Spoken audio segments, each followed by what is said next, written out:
સિદ્ધપુર નામ તો તમે સાંભળ્યું જ હશે. ગુજરાતનું એ પવિત્ર સ્થળ જે માતૃતર્પણ માટે પ્રસિદ્ધ છે. પણ આજે હું તમને સિદ્ધપુરની એક ઓછી જાણીતી વાત જણાવીશ. સિદ્ધપુરમાં બિંદુ સરોવર પાસે આવેલું છે ભગવાન કાર્તિક સ્વામીનું એક પ્રાચીન અને અદ્ભુત મંદિર, જે વરસમાં માત્ર એક જ મહિનો ખુલ્લું રહે છે, અને તે પણ માત્ર કારતક મહિનામાં. મતલબ કે 12 મહિનામાં માત્ર એક જ મહિનો ખુલતું મંદિર એટલે એ આ કાર્તિક સ્વામીનું મંદિર. સો નેક્સ્ટ ટાઈમ કારતક માસમાં જ્યારે પણ તમે સિદ્ધપુરની મુલાકાત લો તો કાર્તિક સ્વામીના મંદિરની મુલાકાત અવશ્ય લેજો. અને હવે આવો પૂજારી આદિત્ય વ્યાસજીના મુખે સિદ્ધપુર માતૃગયાના વૈદિક અને પૌરાણિક મહત્વ વિશે જાણીએ. આ સ્વયં કપિલ મહામુનિ ભગવાન છે. વિષ્ણુ ભગવાનના 24 અવતારમાંથી જે 5મો અવતાર થયો તે માતા દેવતીના ગર્ભે કપિલ ભગવાને જન્મ લીધો ને માતા દેવતીને સાંખ્ય શાસ્ત્રનો ઉપદેશ આપ્યો. ત્યારે માતા જ્ઞાન મળ્યું ને જ્ઞાનથી માતાને મુક્તિ મળી. માતાનું શરીર નીર બનીને આ જગ્યા ઉપર સમાઈ ગયું. ત્યારે અહીંયા ભગવાને વચન આપ્યું કે જે સ્ત્રી માત્ર જન્મ લેશે તેના પછી તેનો પરિવાર આ ભૂમિ પર આવીને પિંડદાન કરશે ત્યારે તે એમના ઋણબંધનમાંથી મુક્ત થશે. પુરુષ માટે આપણે ગયા જે બિહારમાં પિંડદાન કરવું પડે અને સ્ત્રીઓ માટે આ જગ્યા ઉપર કરવું પડે. એ આ સ્વયં કપિલ ભગવાનના વચને ભગવાને આ માતાજીને જ્ઞાન આપીને મુક્તિ કરાવીને પછી અહીંથી ગંગા સાગર કલકત્તા ગયા છે.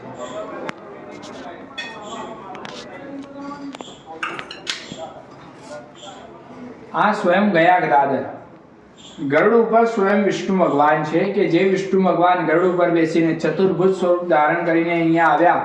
કરદમ ઋષિ ભગવાનને દર્શન આપ્યા ને કરદમ ઋષિ ભગવાનનું તપ જોઈને ભગવાનને હર્ષ થઈ કે ભક્તે મારા માટે આટલા હજારો વર્ષો સુધી તપ કર્યું. એટલે જે વિષ્ણુ ભગવાનના આંખમાંથી જે આનંદના હર્ષના જે બિંદુ પડ્યા તેનું આ હર્ષ બિંદુ સરોવર બન્યા. આવા ભારતના 5 સરોવર છે. કૈલાસનું માન સરોવર, હમ્પી કિષ્કિંધામાં પંપા સરોવર, આપણા કચ્છનું નારાયણ સરોવર, આ બિંદુ સરોવર ને 5મું તે પુષ્કરનું બ્રહ્મ સરોવર છે. આ જે વૈષ્ણવ ધર્મના અંદર જે દ્વારકાધીશની પૂજા કરે છે તો રાજા અંબરીશ અહીંયા આવ્યો અને ભગવાનને પછી અહીંથી ત્યાં નાગ દ્વારા લઈ ગયા છે. એટલે જે બેઠકજીમાં જે હોય છે તે આ જ વિષ્ણુ ભગવાન છે દ્વારકાધીશ. જગ્યાનું વર્ણન શ્રીમદ ભાગવતના 3 સ્કંદમાં આવે છે. જે મૈથુની સૃષ્ટિની ઉત્પત્તિ ત્યાં જગ્યાએથી કીધી છે. આ સ્વયં ગૌતમ ઋષિ ભગવાન કપિલ ભગવાનના પિતા અને બ્રહ્માના માનસ પુત્ર છે. અહીંયા સિદ્ધપુરમાં સરસ્વતી નદી કિનારા ઉપર બેસીને ભગવાને તપ કર્યું અને જે મૈથુની સૃષ્ટિની ઉત્પત્તિ કરી છે તે આ ભગવાન ગૌતમ ઋષિ ભગવાન છે. જે બહેનો ઋષિ પાચમ સાબા પાચમ કરે એમાં જે સપ્ત ઋષિ આવે સપ્ત ઋષિના સસરા છે.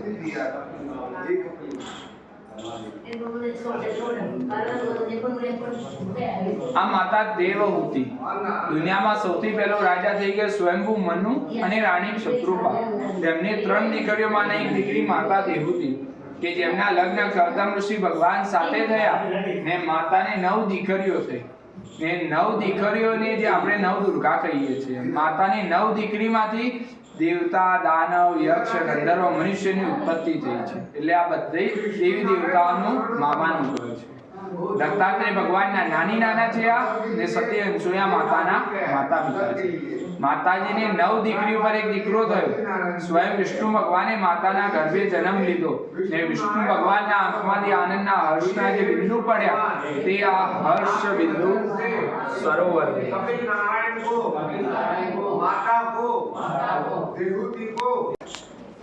સિદ્ધપુરનો ઉલ્લેખ તે શ્રીમદ ભાગવતમાં, વિષ્ણુ પુરાણમાં, દેવી ભાગવતમાં, વાયુ પુરાણમાં આ જગ્યાનો ઉલ્લેખ આવે છે. એમ કહેવામાં વાયુ પુરાણ પ્રમાણે એમ કહેવામાં આવે છે કે જે વખતે રાજા દક્ષનું જે વખતે શિવછેદન મહાદેવજીએ કર્યું હતું એના પછી મહાદેવજી અહીંયા પ્રાયશ્ચિત તપ માટે અહીંયા આવ્યા હતા. સરસ્વતી નદી કિનારા પર રહીને એમને એક પગે ઉભા રહીને તપ કર્યું ને એમના મુખમાંથી જે 5 પુણ્યવાચન નીકળ્યા એ અહીંયા સિદ્ધપુરના અંદર 5 સ્વયંભૂ મહાદેવ થયા છે. અરવડેશ્વર, બ્રહ્માંડેશ્વર, વાલ્કેશ્વર, સિદ્ધેશ્વર ને વટેશ્વર.